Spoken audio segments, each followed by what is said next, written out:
What is up, ladies and gentlemen? Happy Monday evening. It is 6 p.m. Eastern Standard Time. I want to welcome you to another episode of the Deets with Dr. A. Dr. A here, owner and founder of the Learning Liaisons. I want to thank you so much for spending time once again out of your busy, hectic Monday to start off your week. So I hope you guys had a great weekend. Were able to recharge from your distance learning or your leadership position, whatever role you play as an educator or an aspiring educator. Hope you had time to relax and recharge. This weekend, I don't know where you are located in Florida, but here I live in Orlando. Our office is here in Longwood. My wife signed us up for season passes to SeaWorld. They're doing it's like $13 a month or something. And we took the kid to SeaWorld. We have a 1-year-old Alex. So he actually got to meet the Cookie Monster. He wasn't really talking that much there, but we had the live version inside. And trying to tell him that, my kid's got underwear and pajamas with your picture on it, and he thought it was funny. Cookie Monster was going crazy. So we had fun this weekend. If you're in Central Florida, definitely, they're not paying me to say that, but SeaWorld's doing a great deal there. So we got to meet the Cookie Monster. So here at the Learning Liaisons, we try our best to give teachers and aspiring school leaders as much value as we can in their preparation for teacher and certification exams.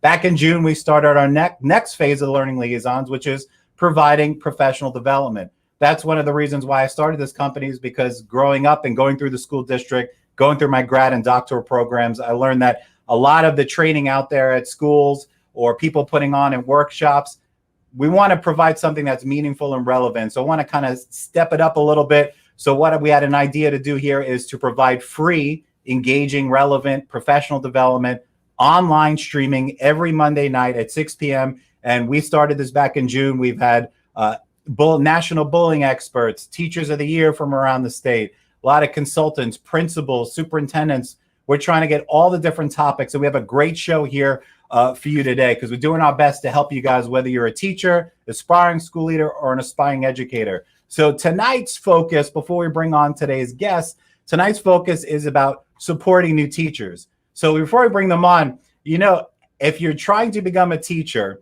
you want to make sure you are ready and you are aware of what entails in your job, because you don't want to wind up when you get your first job and the school recruits you and they kind of misled you. So you want to make sure I thought that was a little funny, right? I thought you want to make sure that you have everything you need to be successful getting that job, and then once you're in the position. So we've got some amazing guests today. We have got the HR team from Collier County Public Schools. We got Mr. John Breault, Dr. Jodi Cronin, Miss Laura Perry, and Mr. Daryl Scott. Let's bring them on. All right. Welcome, ladies and gentlemen. How are you guys doing today? Great. How are you guys doing? All right. So I hope you guys are any Tom Brady fans there. A little jab at him there. I'm a Giants fan. I have to. So what I like to do is, before we jump in and go through our discussion questions today, give you guys a minute or two to kind of introduce yourself, talk about your journey in education, where you got to where you are today, and what's your role in with the school district. All right. Yeah. Hey, jump on. I could call you out if you want. Okay. All right. So my name is John Breault. I'm the Human Resources Director here with Collier County Public Schools. Before I came here to Collier County Public Schools, I actually worked in mental health.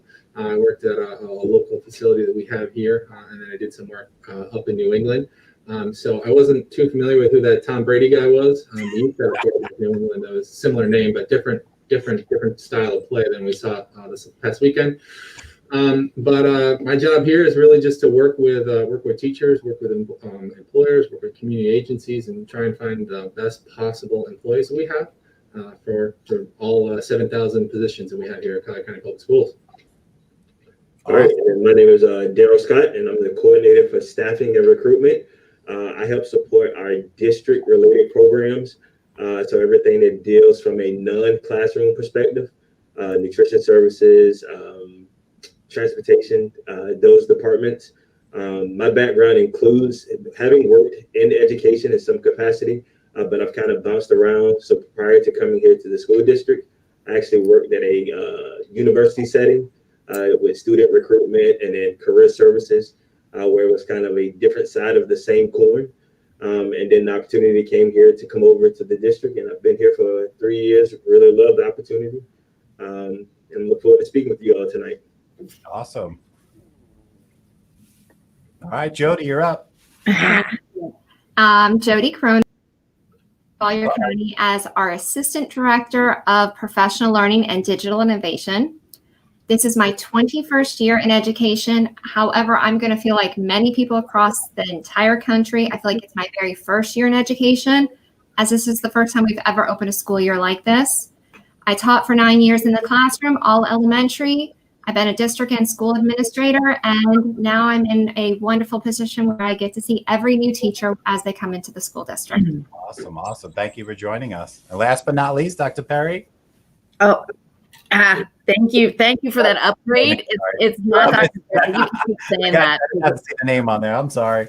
No, it sounded good to me. Hi, I'm Laura Perry, and I'm coordinator of new teacher programs for Collier County Public Schools. And I oversee some things I think we're going to be talking about tonight. New teacher orientation program, our professional development certification program, our district mentors, and I provide professional learning. I've had a lot of years, almost 30. Oh my gosh, I can't believe that I said that. My background in education, I started in secondary ed, but I've spent a lot of years in elementary ed, and specifically special education and gifted education.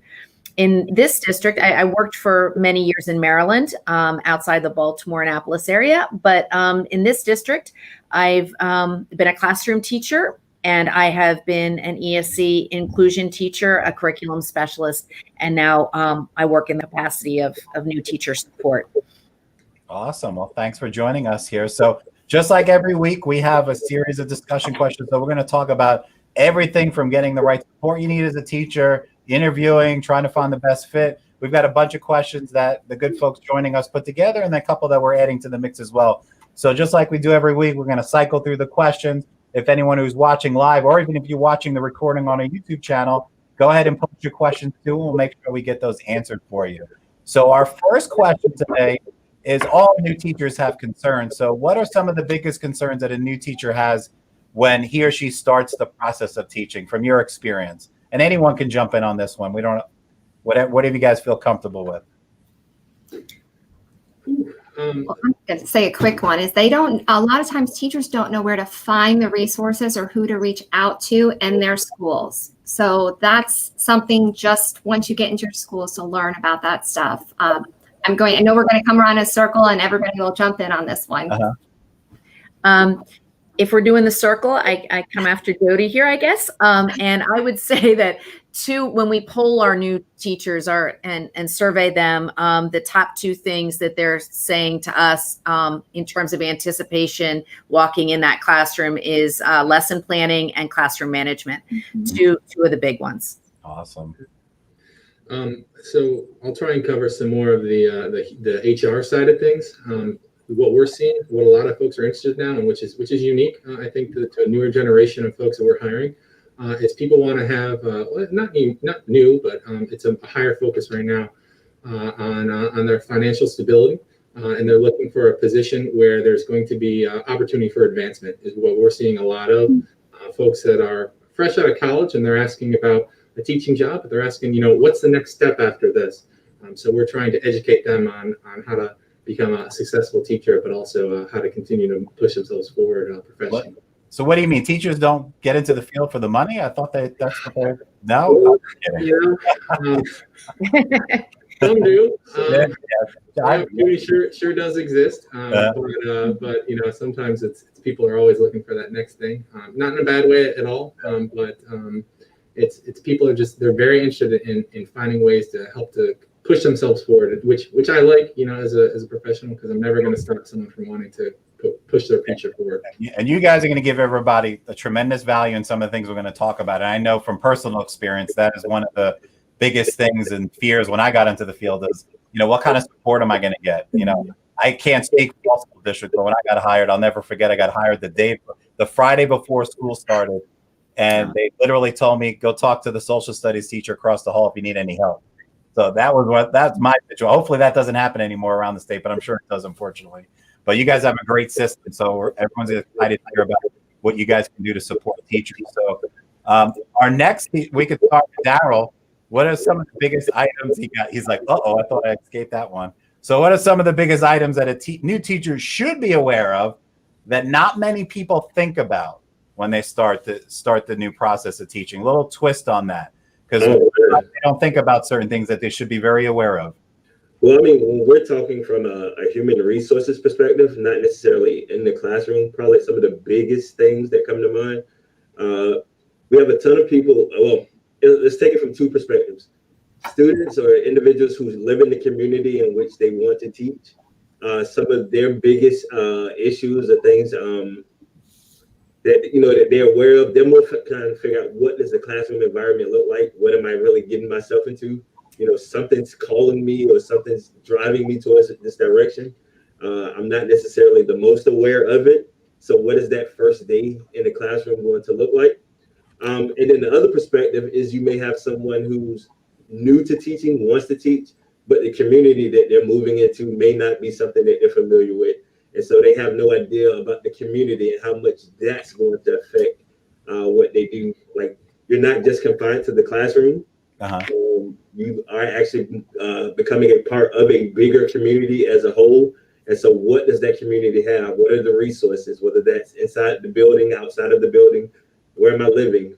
How do I shop? Those basic necessities. So it's two perspectives, but both kind of affect how successful that teacher is going to be.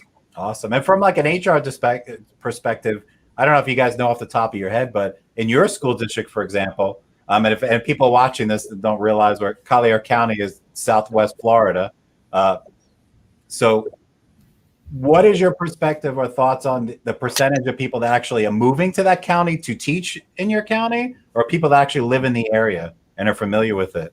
Do you have like an idea of, there are a lot of people that actually come down there to teach? Yeah. So I don't have the exact numbers for you. But what I can tell you is that, because I see every single hire that we have across the district, I see folks from this past year. We've had folks from Canada. Wow. We had a couple folks from Hawaii. We've had folks that have worked in Alaska before. We have a lot of people that come down from the Northeast, the New York, the Pennsylvania area, Massachusetts, especially the Illinois area as well. So we do get a lot of those folks that started their teaching career early, who were fresh out of college. They put in 25, 30 years where they're at, and they're retired. But they still want to work for another 15 or 20 years. And Southwest Florida is a place to be when you want to retire, right? I don't think you get much nicer than Naples, in that area. So we do a lot of those folks that come down, but we're also looking for. We try and make as many connections with our local universities as we possibly can as well. And some of those are people who came down to FGCU, Florida Gulf Coast University, similar, just for school. And then they were in the education program, and then we were able to entice them to want to stay, or local people. We love to try and hire some of our local graduates as well, our own kids. So it's a combination, but we love to see folks coming from across the country as well, because they're able to bring a different experience, a different style of learning, a different approach to teaching, and then we're able to Collierize them, as we say, and I like bring that. them into the fold, but then also benefit from their experiences. Man, I'm gonna write that one down too. Man, I'm getting some good words from you guys. Collierize. All right. So, and definitely stick around to the end, because we're gonna be sharing some contact information, because I'm sure you guys are still hiring. I'm sure you need some good teachers too. So we're definitely gonna share that information at the end. Anyone else like to share about some of the things they should be aware of that they don't think about? I think one thing a lot of people don't consider right when they go into the field is, what does it look like 5 years or 10 years down the road? And those long-term planners do take that in consideration. But what is the benefit of this district of, say, tuition reimbursement? Or what supports do they get if you do want to make your way to a promotional area of an administrator? Or even, is this an area that you really want to raise your family in? How does a school district look like?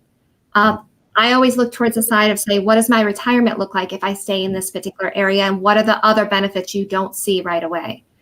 And on the same area of it, it goes back to the teaching area. But remember, the only silly or dumb question out there is the one you don't ask. Yeah. So even if you're asking during hiring or just picking up the phone and calling that school district, it's very important just to know what they have to offer. Awesome. Very Yeah. good. Laura? Just one more thing. I'm kind of reminiscing on what I wish I had known, my 22-year-old self, and I think I would have wanted to know that it's okay to be kind and give yourself some grace, especially during these everybody said that a million times, unprecedented times, these unusual times, and really think about time management and trying to provide yourself with a balance so that you don't exhaust yourself, that you still enjoy teaching, because there is a reason you chose the profession. And sometimes we see folks that get discouraged. They just get so physically and mentally exhausted. So I would say find a balance, manage your time, and give yourself some grace. And definitely now, like you just mentioned, it's perfect segue into our next question. You're talking about the new normal and you were talking before we started the session about the 4 different options that your teachers and students have when instructing this year. And that kind of brings us to our next question. Perfect segue is, what supports are you providing new teachers for the new school year regarding technology or blended learning? And I'm going to jump right in on this one because this goes in our area. Is back in the spring, when we started out in March, April, we started the same type of situation with training that we're giving to our new teachers as they were hired over the summer. All teachers are coming in over the summer with those basic skills of how to use our LMS. And we use Canvas here as our LMS. How to use our different technology systems like our document cameras, the basics of those platforms that we have adopted here in our district. And so that way, when they start in their position, they can start moving over to the pedagogy of the technology itself. Instead of just looking at it as a substitution level, instead of using an overhead projector or a document camera, now we start to see what you can do with it. Yeah. So we're still having a lot of training that's occurring ongoing of how to take that and ensure that it's a true blended learning. But this is something that we made sure every teacher, as they come into the position, has the core skills. We've also now done that with our guest teachers. So our guest teachers, our substitutes, are getting that same core knowledge of the training. It's helpful because a lot of the things that we've done are from the lessons learned in the spring. All of our teachers use a common template within our Canvas template. So that way, every single screen would look very similar for the students for consistency. So we took survey data back from the spring. We make sure we train our teachers on using a lot of those same items that we know that they need help with in the spring. That's amazing, because that's, it's one thing to say use X, Y, and Z, but it's another thing when they actually have to use it. And that's like some of the feedback that I get from because we work with thousands of teachers here, and obviously with certification prep, but we also have conversations about what they're experiencing right now. And a lot of the feedback I get from teachers is it's great, but we don't know how to use this stuff. So it sounds like you guys are doing a great job training and providing the support to use that piece of technology and be effective with it. So that's amazing. Awesome. All right. So we'll move on to the next question. How can I be successful right out of the gate as a new teacher? The first thing that I would say is to be open to open communication with your supervisor and asking those questions that you're afraid to put out there. It's kind of like Laura had said, sort of like with grace, and being open to saying that you don't know something, being open to asking someone for help and not trying to do it all on your own. We try and provide a tremendous amount of support in our side of the world, on the HR side, of like bringing people in and boosting them up and everything. But we always try and tell them, like, make sure if you don't know, ask the question, because someone's not going to know to help you if you don't put yourself out there. And I know, and I can only speak for our principals, I know that they are more than willing to go out and help someone and answer a question. And then I think these guys will probably want to talk a little bit about like how to get linked up with a mentor and that type of thing. But it's, putting yourself out there, letting everyone know that, you're not perfect, and asking those questions that you need to ask in order to be successful. So I don't know if this is just speaking from your school district, but is that system of new teachers getting support typically something that HR department handles in school district? Or does that vary depending on what district a teacher works at, who to go to? It's definitely going to vary from district to district. I think we're a larger school district. We're not one of the largest in the country, but we're about the size of Delaware, if you want to think about it for those folks across the country or across the state. So we have about 42 people in our HR department. And then our professional learning department is outside of HR. They're in our teaching and Okay. learning department. And they're really the ones that get folks linked up with those mentors. So sometimes it's a partnership. We let them know that those mentors are there for them, and then they're the ones that connect them with that right person. Awesome. And if I could just to piggyback on John, in Collier County, all new teachers are assigned a school-based mentor. So, and that's usually someone in their department. If they're secondary, a grade level team leader, if they're elementary, for instance.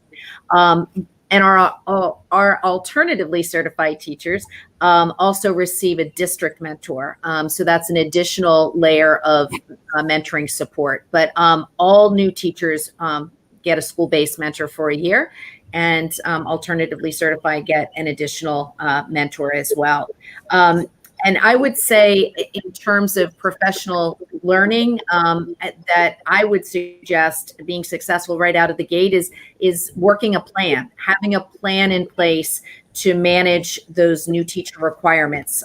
We've broken it down in our district by the first several months. So you have the requirements that are in month 1, month 2, month 3. So we've chunked it. So it's not quite as overwhelming. And as John was saying, ask.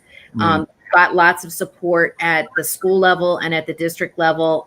If you're confused, if you need any kind of guidance, there's so many folks to help you. Do you feel like now, and obviously I know you're speaking from your specific school district, but the timelines and requirements that new teachers have, for example, is there any leeway or things extended because of what's going on and all the additional responsibilities and things that teachers have to do? Or do new teachers have to realize that regardless of what's going on, it's still the same things are required in the same time frame? Yeah, so I think on the whole, things have there were over the last 6 months there was some leeway, but they are going back. The state of Florida is going back to more traditional guidelines with regard to when things are due. But that being said, what I don't think people realize is they get, to go from a temporary to a professional, you get a full 3 years to get everything done. So we don't expect that everyone's going to get everything done in the first month, but we want to make sure that they, like Laura said, that they set a plan for themselves. They put themselves on a schedule so that we don't come into the last 3 or 4 months of their temporary cert and they got 15 college credits they need to take. So it's setting that plan, being in communication with that certification or professional learning department, and really working that plan through. Awesome. All right. So what if I don't have a degree in education and I think I want to be a teacher? I get those phone calls a lot. I'm not even a school teacher. So what do you guys have to say about that? Let people know about the process real quick. Well, I mean, I think that's a ton of right now. I mean, when you look across the country, there's education departments and education schools. They're not producing as many graduates. So half of the workforce is going to be those alt-cert, alternative certification individuals. So, I mean, that's not a problem. If you have a degree in most states, in the state of Florida, especially if you have a degree, you can become a teacher. Now, that process is going to be the same across the state as far as getting the certification. But then you're also going to want to look for whatever additional district supports they have to kind of help you be successful. In the state of Florida, the minimal requirements for certification are a bachelor's degree, and then you taking an appropriate subject area examination. A lot of people ask, well, what can I become certified in? And it's like the state's not going to tell you what you can become certified in. It's really what you have an interest in. What certifications you can pass, the subject areas that you can pass and become certified in, that's what's going to get you to that step. A lot of times we like to tell people is to follow your interest, that if math is a natural interest for you, then math would probably be a good area of certification. But the state's not going to say, well, hey, John, we want you to be we want you to have science certification, or we want you to have English. Pay attention to your natural strengths. Take those subject area examinations in whatever areas that you like to be, and then apply for that certification. I'm going to lean it over to Laura to make sure she talks about an amazing program we have in our district that many school districts have. So make sure you talk about that one. I like the way you're pointing at me. I know the way. There you go. There you go. You got it. Yes, and Daryl did a great kind of intro into what many districts in our state, Florida, offer and maybe offered in other states as well. And that's what we call the PDCP, or the Professional Development Certification Program. And we have a state-approved program in our district for alternatively certified teachers that have, as John was referring to, the 3-year non-renewable temporary educator certificate, and they're working to fulfill the requirements on what we call their statement of eligibility. So if someone has an undergrad degree, which the minimum is that bachelor's degree in an area not in education, there's a pathway to fulfill those requirements that the DOE has said you must fulfill. Our program happens to be free. I'll say that again. Our program happens to be free. That's awesome. Not the case. Yeah, everywhere. And that's about a $7,500 on average savings, because if you are in a teacher selected coursework, if you elect to take those courses outside of a PDCP program or an approved program that bundles things, it's going to cost you some money, and the state's going to require at the minimum 15 hours of coursework in education. So we have job embedded opportunities in our PDCP. We have those layers of mentoring support, school-based and district mentors. We have lots and lots of professional learning, and our coursework. We've worked very hard to make that accessible and as many times asynchronous as possible, because we want to respect the time constraints that all teachers have, but certainly new teachers have. So that's our way to move someone from a temporary certificate and fulfill those requirements to get that professional certificate. And once they've got that, it's 5 years renewable. So it changes everything, and we're having great success with our cohorts. And so I would say, no matter what state you're in, if you don't have a degree in education, come on down. We want you, because the biggest thing, in my opinion, is to have a true passion to want to work with students, regardless of grade level or content area. That stuff will come. That's coachable, but you can't coach the true passion and the desire. So we'll get you there. But research, as Jodi was saying earlier, and our HR guys were saying, please research, the district, know what they offer you. Yeah, there's a lot of people out there, believe it or not, and you guys know this, but I'm talking to people watching the video, is that a lot of people want to get into education now. Some people think, well, it's weird. I see on the news, everything like that, but I get a lot of phone calls a couple a week about people want to switch careers. I was a nurse. I was this, I was that. I want to get to teaching. What's the process? So definitely educate yourself. We've got a lot of stuff on our YouTube channel. I just posted a link. We're doing a free webinar next this Thursday about alternative certification with our certification specialist. So these guys you have a great process there, and it's great that you say it's free, because a lot of school districts, like you said, they charge as program online. So it's all about the support. So in Collier schools, do you think a majority of your teachers are alt cert versus the traditional route? Coming in lately, they seem to be more that way. And I think a lot of that has to do even with our recruitment that's happening, looking across our HR folks across the room, is they also have additional programs in our district, such as the Grow to Teach or Guest to Teach or Call It, because they're trying to take anybody out there right now that has that interest in teaching and trying to bring them in to say, this is what you need to do to prepare. And our district does an amazing job across the board to saying that there's tuition reimbursement for different areas, or even after you've been employed for so long. So if it's something that you're interested in and you don't even have that basic bachelor's degree, reach out. You can start off as a paraprofessional. Reach out as one of those other positions, and then you can get some of your tuition paid for. Awesome.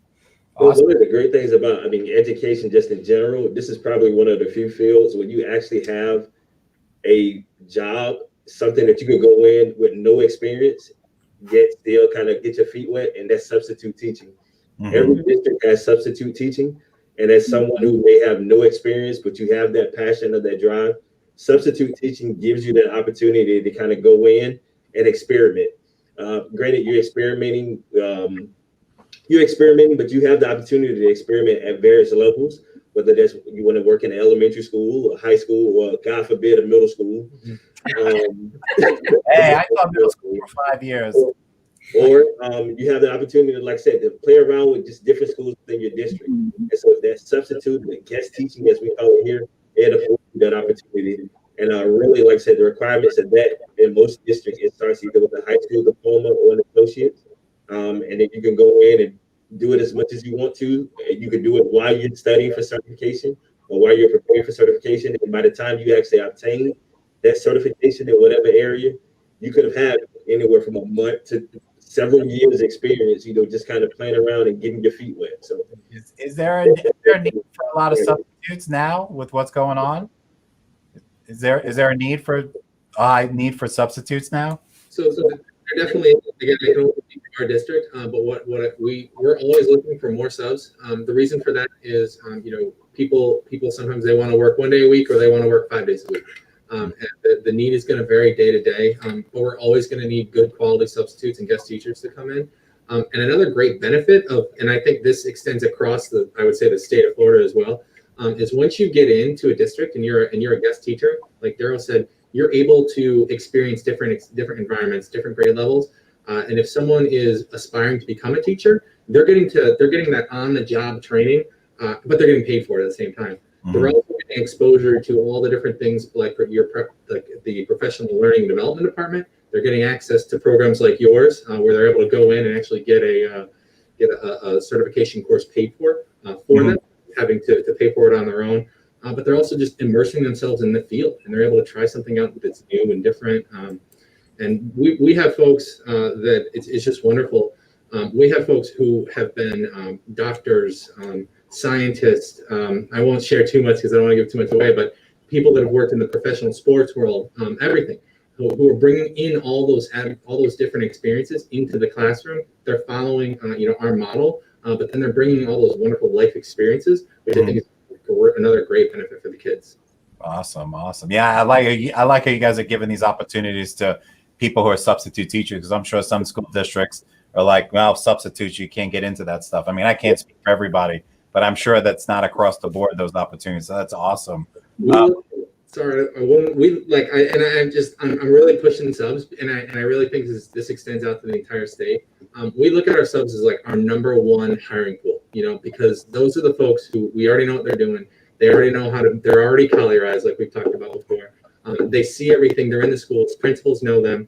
Last year we hired over 50 people that were subs formerly into school full-time instructional positions. And this year, they're already up over 60 that were guest teachers last year, hired into full-time instructional positions. So it is a absolutely wonderful way to get yourself into the door in a district that you want to be in.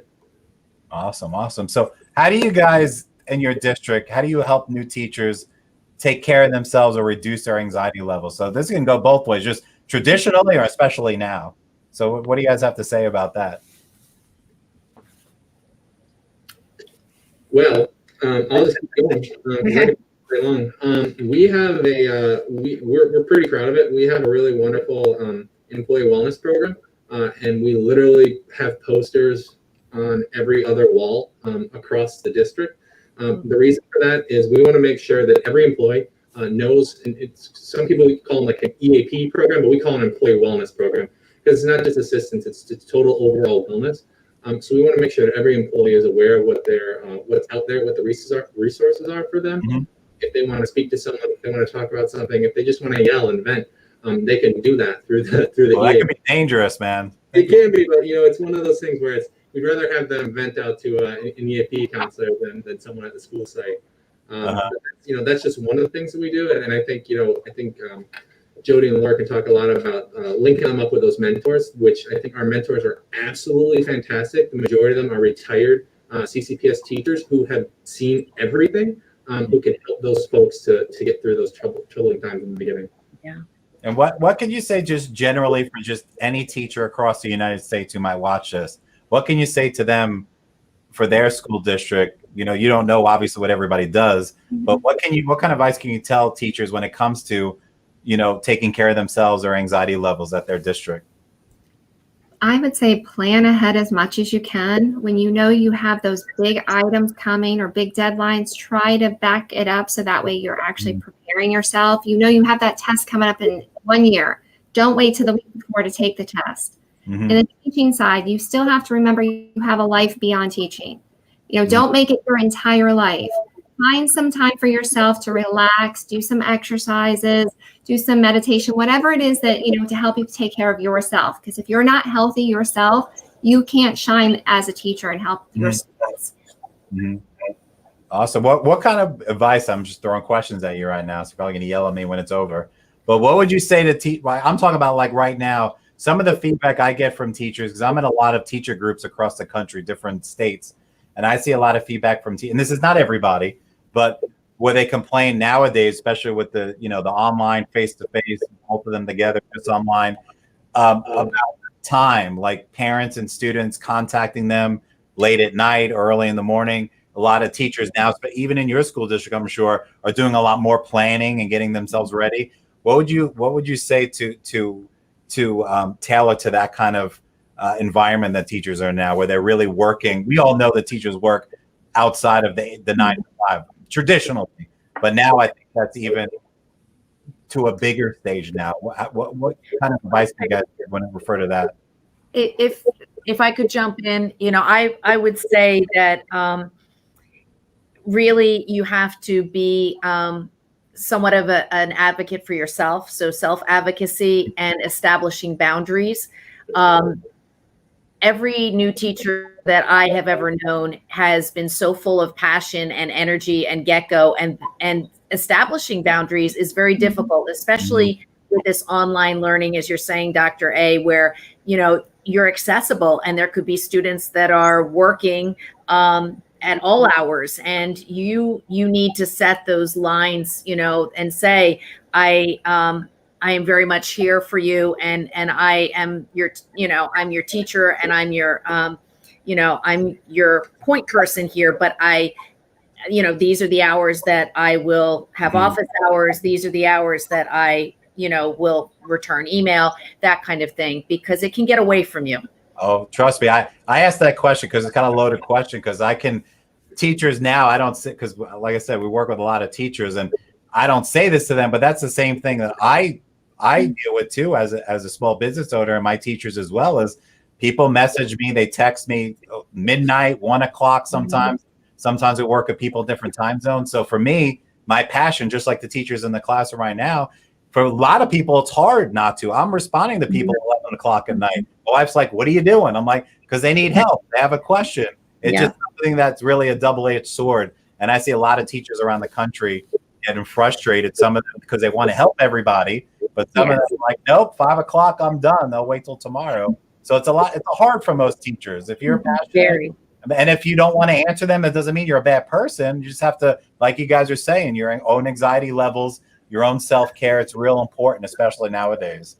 Yeah. Awesome. So moving on to the next question, what are some limits or guidance is there for teachers to stay out of trouble?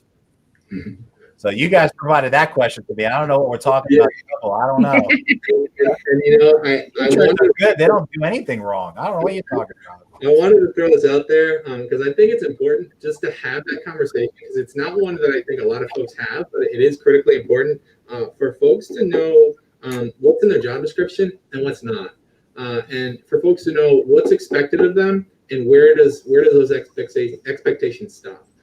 So it's kind of that, and it all kind of rolls into a conversation that everyone should have, regardless of whether you're a teacher, a construction worker, an engineer, you know, or an HR director.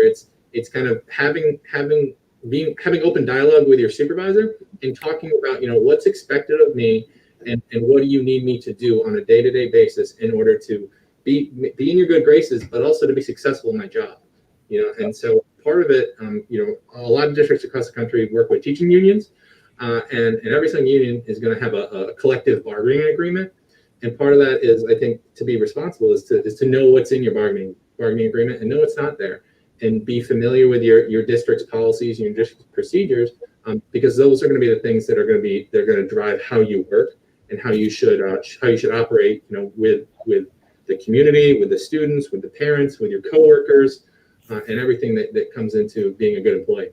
So you're talking like, for example, like during the school day, using social media, how do you interact with parents and students? That's what we're talking about. Or getting in trouble, like those questions on the professional ed test, if the teacher gets arrested outside of school, we know that never happens. But all of that stuff is what you're kind of aiming at with that. So my question to you, really, it makes me thinking, are there certain guidelines or expectations that were created just especially for this new normal, like since school switched to online? Are there additional things, or is it all the same? Meaning, are there new guidelines about internet and communicating with parents? As a school district, do you guys do anything special? Or I shouldn't say special, but have you set any special guidelines for teachers, let's like say communicating with parents? Do you give them timelines? Do they say at your own will? So I'll go high level, and I think I'll let Jodi get into the nitty gritty on it there. So from a policy procedure standpoint, I don't think the policy really, it's the same expectation with regard to boundaries and those types of things. Just with the new norm, the way in which we have to communicate is a little bit different. But the same thing, everything still applies with regard to, communication with students inside and outside of school, ways to use social media and ways to not use social media, and everything in between. But just the way in which we have to, the specifics of that communication is a little bit different now, especially when we have students who could be logging in to do their work, at 8 o'clock at night, if they're in that model of education. Yeah, I do my best to try, because when I was still teaching at UCF and I used to do trainings for school district on social media and stuff, and letting them know about what you put online. Like, for example, now, if you're a teacher and you work at a school district, be very careful what you're complaining about on your social media channel when it comes to parents or a school district. So that's kind of why I was asking that question. If any school districts actually send out something above and beyond based on what's happening in the world today. And we did do that with some of them. We had to update some of our policies and procedures because we had to make mention of remote learning in there, as well as we have instructional guidance handbooks that were provided for the teachers, administrators, and even some parent guidance booklets along the way. So that way they kind of understood what the expectations were. Those are all public on our website. So if you want to see what kind of's out there, just seeing what we did as ourselves, just going to our main Collier County website, you'll see right away in the very top right-hand corner, there's something all about Collier Connect and everything we did with e-learning. Awesome. All right. So what professional learning opportunities can a teacher do now to prepare them for their first year of teaching? I think that's a great question because it helps to alleviate some of the pressure on new teachers their very first year. So if you're in a college program right now, many of the college programs across the state of Florida, when graduates are coming out, they are having their reading endorsement. That would be one I would look at right away. If you don't have an opportunity to get your reading endorsement, I would look at that, even if it's taking the test and passing. I know somebody maybe located right above me is amazing, has some great test prep out there. On Wednesday, we're actually doing it. So there you go. You can just take the test and pass it. Same thing with ESOL. You're an ESOL endorsement. Both of those are 5 classes long at 60 hours. You're talking 300 hours sitting either virtually or in a training. So if you could get those 2 marked off, especially if you're coming to a district where you're going to have a high ELL population, when you start English language learners, I'd also start building your connections now, because that person who's sitting in your education class, the person you hear about during a training, it could be any of us sitting in here. You follow them on Twitter, start looking them up on Facebook, developing a notebook so you can start keeping journal ideas of some of the things you want to start doing when you're in your classroom. I have a million Pinterest boards and they're all private so nobody can see them, but I'm always like, this is a great thing I want to try one time, or just cutting out pictures out of like magazines. Start getting that stuff going now. I would also recommend checking out collierschools.com/new teacher, because there's a lot of resources in there that support new teachers now, as well as teachers of what they would need to know their very first. Awesome. And that website like that, I'm sure, I'm just asking this just for the good of the order, is that's something that anybody, wherever they're teaching, can see. Mhm. New teacher. Absolutely. It's not like in a closed password Yeah. thing. And it doesn't matter if you're outside of the district. I Google many times. Google's my friend. If you can Google the answer, I guarantee you there's going to be 500 other school districts that have a sample. Look at the school district in this state, look at another one in Florida, and just kind of see what they all have to do. It might not be one you ever work with, but they might have other ideas you can borrow from. But ours are all open for you guys to see as well. Awesome. All right. So what should I do the year before or summer before my first teaching job? And what are the most important things to prioritize as a first-year teacher? This is a great question. Hmm. Learn the community. Again, that's probably one of the biggest things from an HR perspective is that, especially, and I can speak Collier, but it can be applied generally across anywhere you're going. Like I said, you need to know the community that you're moving into.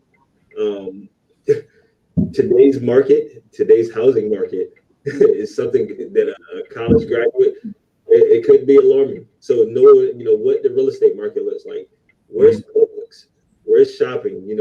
What can I do for fun when I get off on Friday afternoon? Like knowing the community, what resources out there, what community groups you can join, whether that's professional organizations or things, social groups, knowing those resources, because oftentimes, especially for someone who just may be getting ready to graduate, you're connected to those communities in your college or university. And then when you're getting out into the professional or the real world, those resources may not be readily available. So kind of doing that research to know, hey, what am I getting myself into? How am I going to relax on Friday or unwind on Friday to reset and recharge for Monday morning? Having those resources readily available.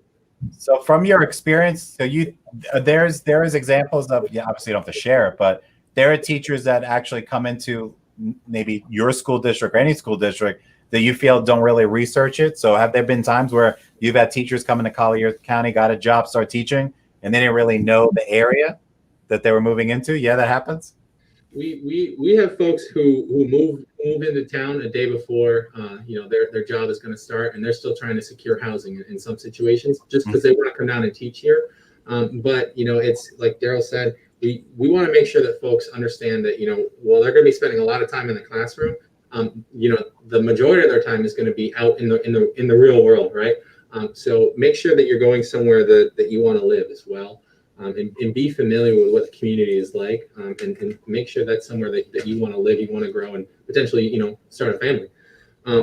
Another thing that I'd love to add in here is to talk about, if someone is not ready, if they don't think they're ready to be a teacher yet, know that in most school districts, I'll use ours as an example. We have lots and lots of jobs that aren't teachers.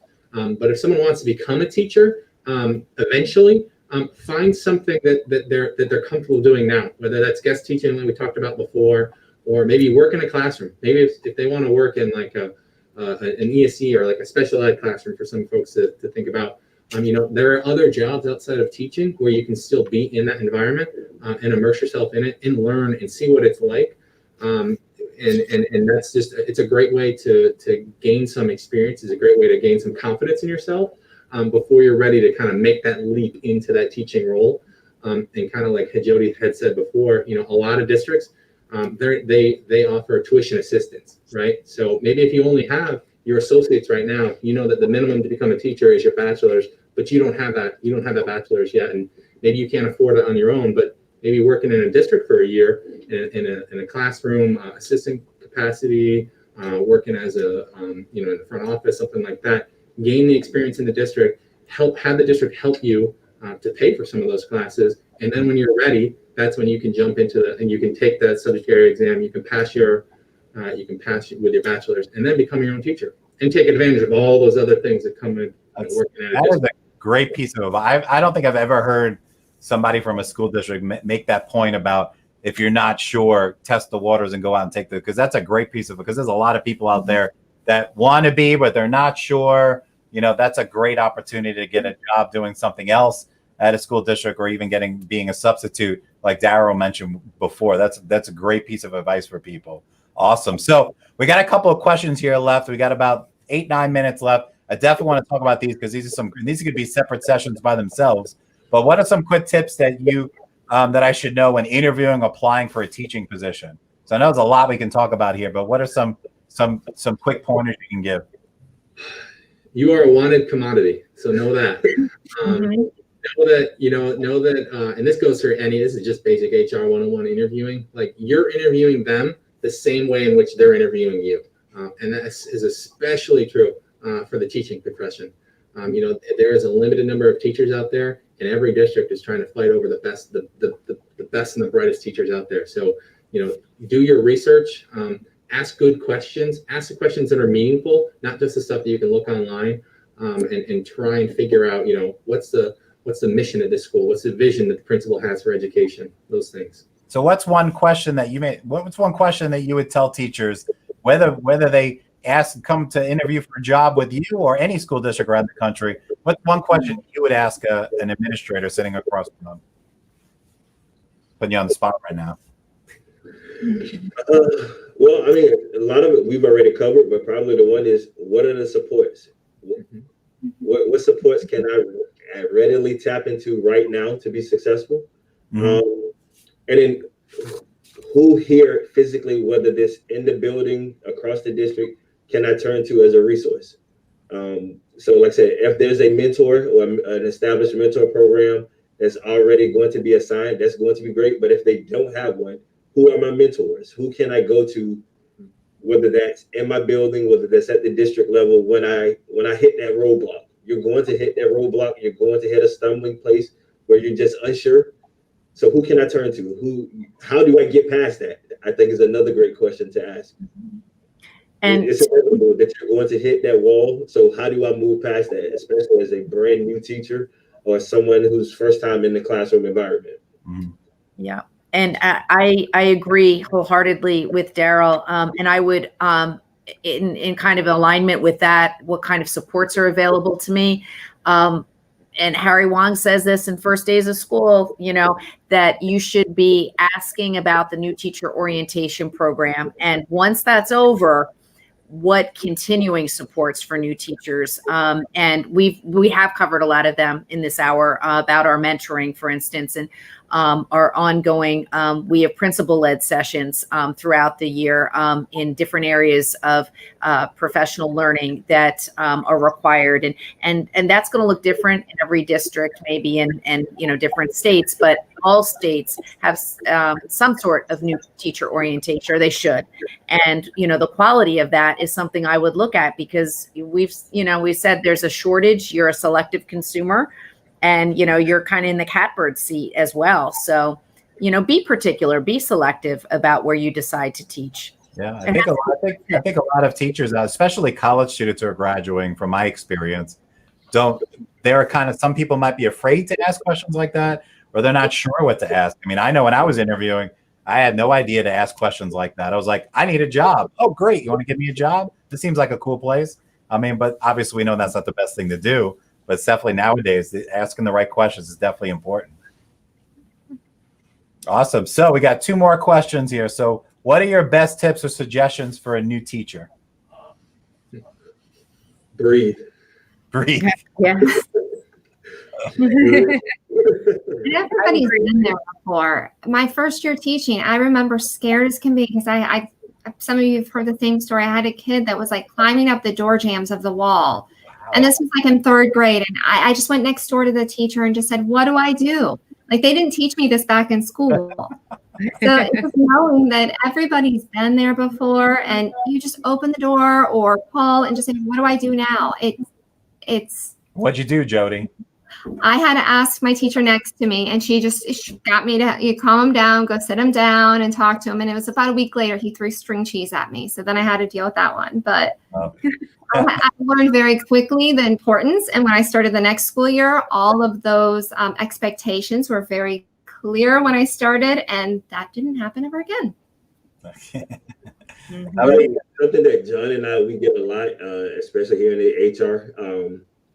Unfortunately, we get it when people are leaving or they're right on their way out, and they're asking, hey, where was this resource? So, what happened to this? And oftentimes we're having that conversation like, that was already in your building, or you could have done this, or there were other options.